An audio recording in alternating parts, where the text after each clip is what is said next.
Hi there, and welcome to Naturally Recovering Autism. I am your host, Karen Thomas, and I want to thank you so much for being here and being a proactive parent and getting the resources that you need to let your child live their most fulfilling and independent life possible. When my own son was diagnosed with autism, I was told to drug him and try behavioral therapies, and there was nothing else that we could do for him but manage his symptoms the rest of his life.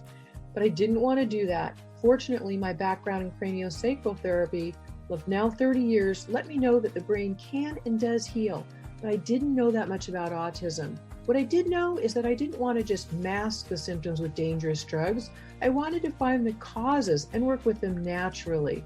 And fast forward, it took me a decade and a lot of time and effort, but today my son is no longer diagnosable with autism after being told it could not happen.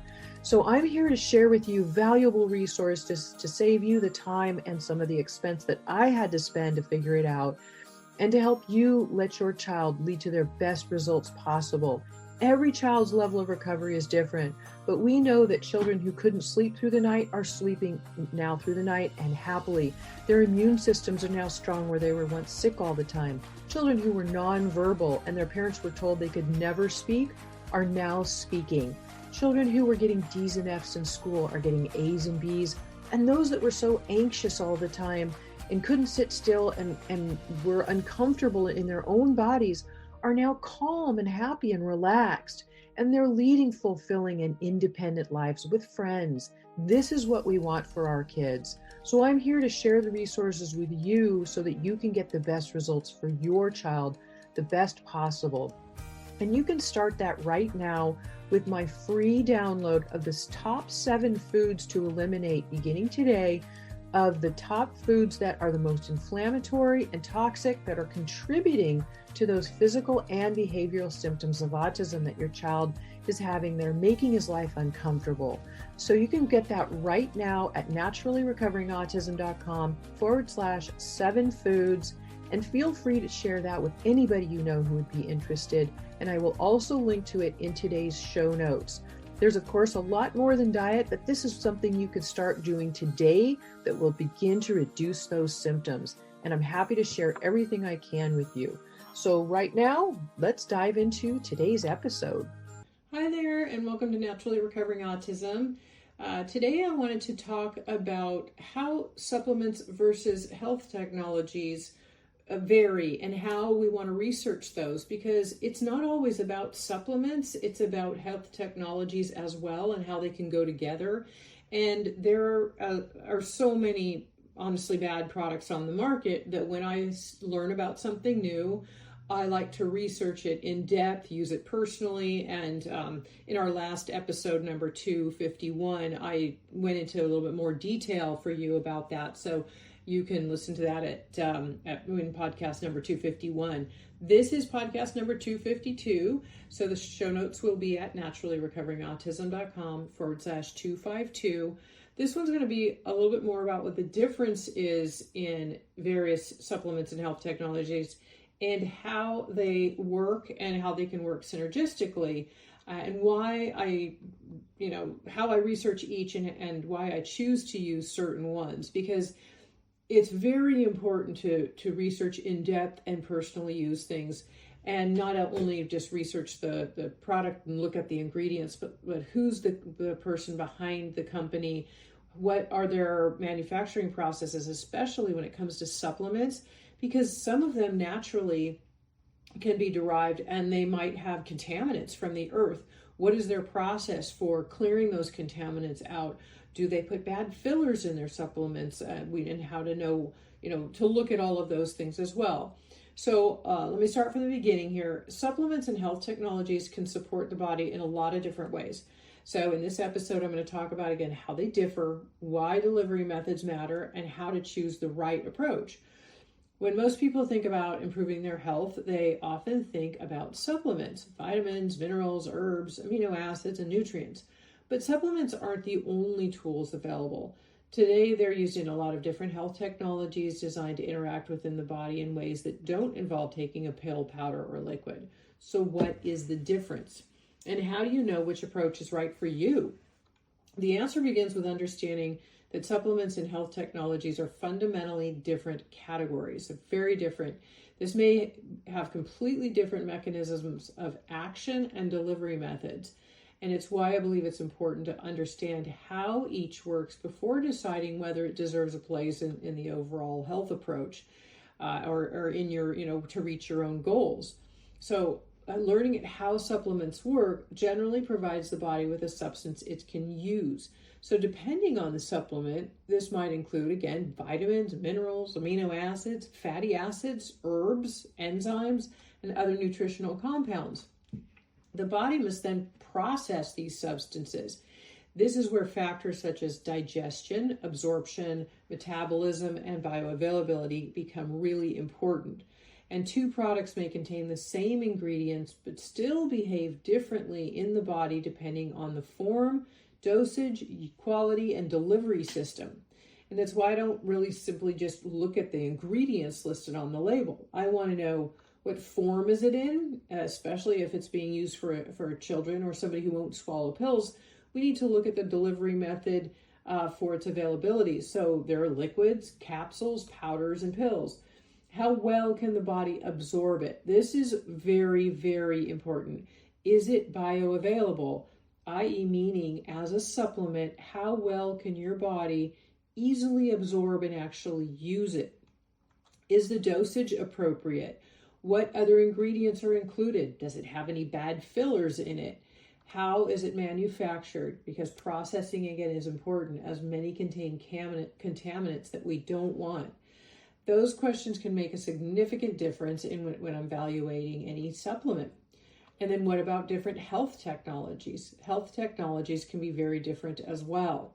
And there are a lot of various ones on the market for that too.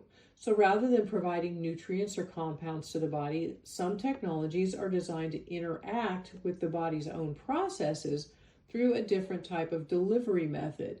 For example, certain technologies may use light, sound, electrical stimulation, temperature, or other forms of energy.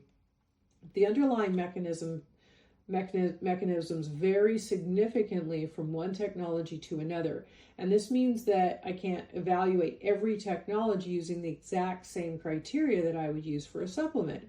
I have to understand what the technology is designed to do, how it is delivered, and what evidence supports its proposed mechanism. So why does delivery method matter so much? The way something is delivered can be just as important as what it is. With a supplement, the delivery method may influence the absorption and its bioavailability.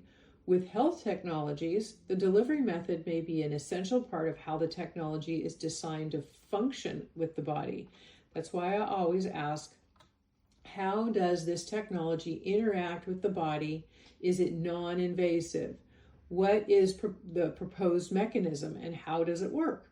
What research supports that mechanism? What makes this approach different? Is it distinctly unique in any way?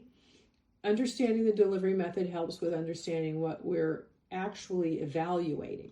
So then how do these things work? Supplements generally provide the body with a substance it can use. Depending on the supplement, it might include, again, vitamins, minerals, amino acids, fatty acids, herbs, enzymes, and other nutritional compounds. The body must then process and be able to utilize these substances, and this is where factors such as digestion, absorption, metabolism, and bioavailability become important. Two products may contain the same ingredient but still behave differently in the body depending on the form, the dosage, the quality, and its delivery system. And there's another important consideration that I believe is often overlooked, and that is the health of the digestive system itself. This is very, very important because if someone has poor digestive function or compromised gut integrity, their ability to properly digest and absorb the nutrients may be affected. And this means that even if someone is consuming high-quality foods or taking carefully selected high-quality supplements, they may not be absorbing utilizing these nutrients as effectively as they could. So we want to work on helping that absorptive process as well as making sure that we are using the right supplements and technologies. So this is something I've seen frequently in the individuals with families that I work with including children with autism who may have digestive or gut-related challenges, which is very, very common in these children, or any people with autism. But it's also beyond autism, because I see that in the majority, especially in America today. There's a lot of problems with gut dysbiosis, and things just not working properly. And it's why bioavailability is such an important consideration. So it's not enough to just ask, is this nutrient in the product? Because we also have to ask, can the body absorb it? Can the body utilize it? Is it in a form that is readily available to the body? And does the person's digestive system have the ability to process it effectively? And this is one reason I pay close attention to the form and delivery method of a supplement. So the goal isn't simply to put more nutrients in the body. The goal is to provide nutrients in a form the body can actually access and utilize. And that's why I don't simply look at ingredients listed on the label. I want to know, again, what form is it in? How well can the body absorb it? Is the dosage appropriate? And what other ingredients are included? How, again, is it manufactured as well? We want it to be a pure product. The questions can make a significant difference when evaluating any supplement. And difference doesn't automatically mean better. I think it's important to say that just because something is new or different doesn't automatically make it better. A new technology still needs to be evaluated. It still needs to be researched. The company still needs to be investigated. Quality and safety still matter.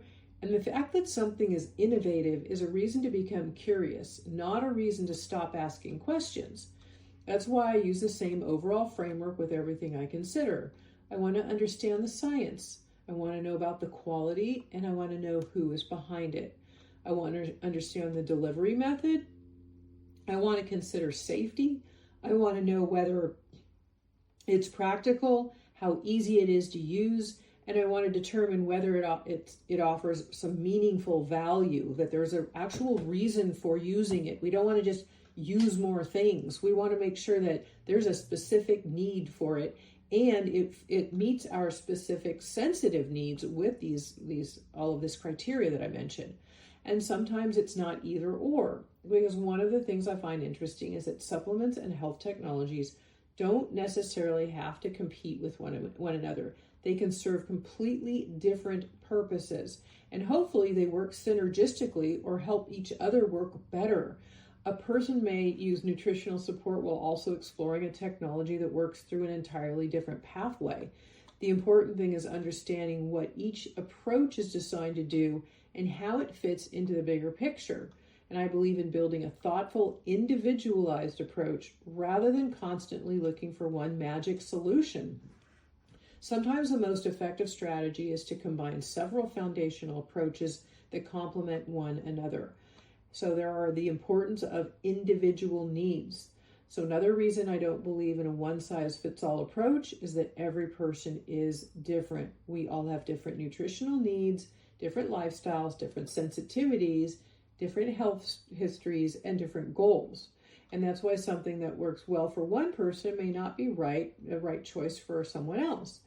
When I'm evaluating a supplement or technology, I always come back to the individual. Does this make sense for this person and what they have going on? Does it fit into their life? Can they use it consistently? Is the investment reasonable? Does it complement what they're already doing? These questions are just as important as the science.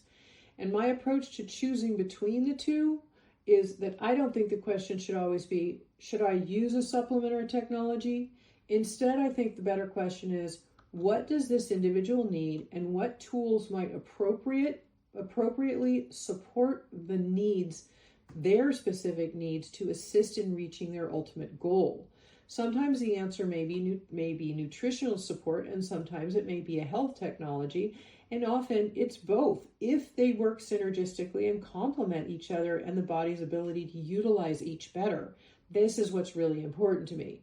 The important thing is to understand what you're choosing and why. So why I keep an open mind. This is very important to me. After decades of working in holistic health, I've learned that some of the most interesting tools are the ones I might never have discovered if I'd been unwilling to look beyond what I already knew. So I can't even count how many valuable tools I might have missed if I hadn't been open to exploring them further and experiencing them for myself.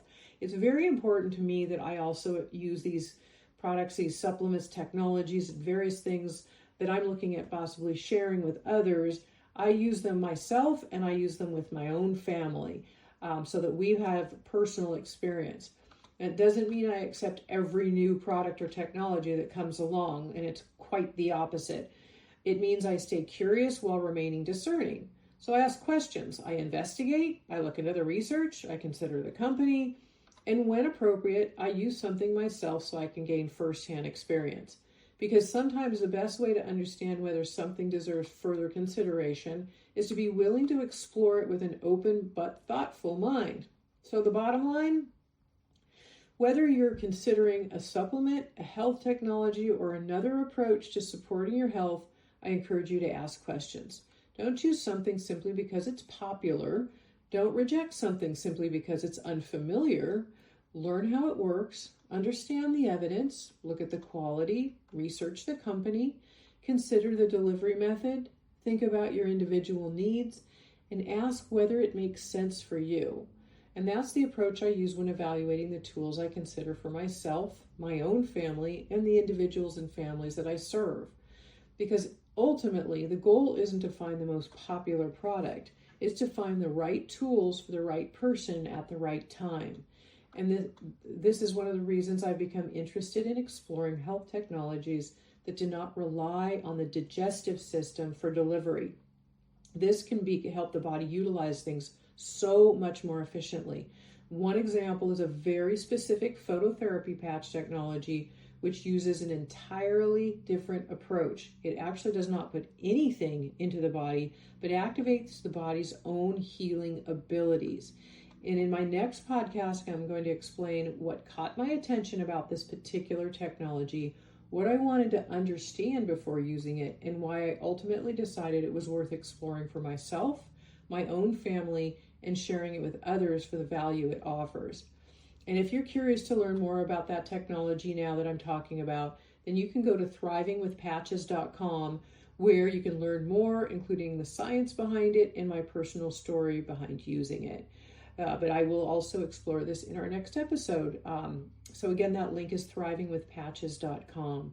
Thank you so much for being here, for all that you do for your family and what you're doing for your child, because we as parents are the key to our children's success, and everything that you learn and the way that you know how to be discerning and to research and understand what to look for, or who you're following, who is researching and using that discernment, is important, so that we make sure that we have the right supplements, the right technologies, and are utilizing the right things for the specific needs of our families and their specific needs, because everybody is unique, and that is important to always consider. So again, thank you for being here. I appreciate your time, and I look forward to seeing you next time.